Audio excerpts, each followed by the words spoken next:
Hi everyone, welcome back to my channel Foodie Yarn. In today's tutorial, I show you how to turn the crochet pumpkin we made in my last video into this adorable pumpkin bookmark. If you miss it, you can check it out later right here. Now let's turn it into a cute crochet pumpkin bookmark. Pull the yarn around your fingers like this. Insert your hook, yarn over, tie the yarn. This is called slip knot.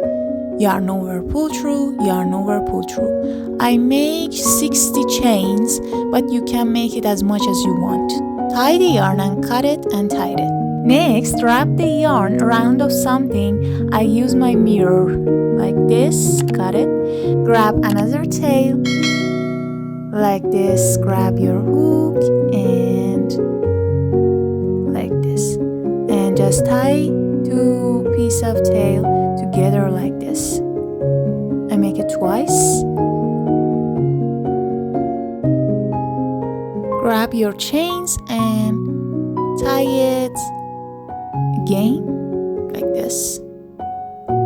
Again, I make it twice.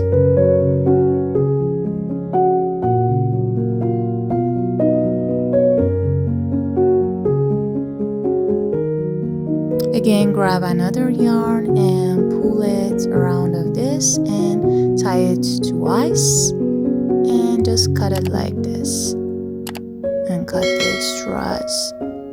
Next, I'll show you how to connect this with your needle to our pumpkin like this. Thank you so much for watching. I hope you enjoy making this crochet pumpkin bookmark. It's such a fun and easy project. If you haven't seen my previous video yet where we made this cute crochet pumpkin keychain, make sure to check it out next. Don't forget to like, subscribe, and share your creation with me in comments. See you in next tutorial.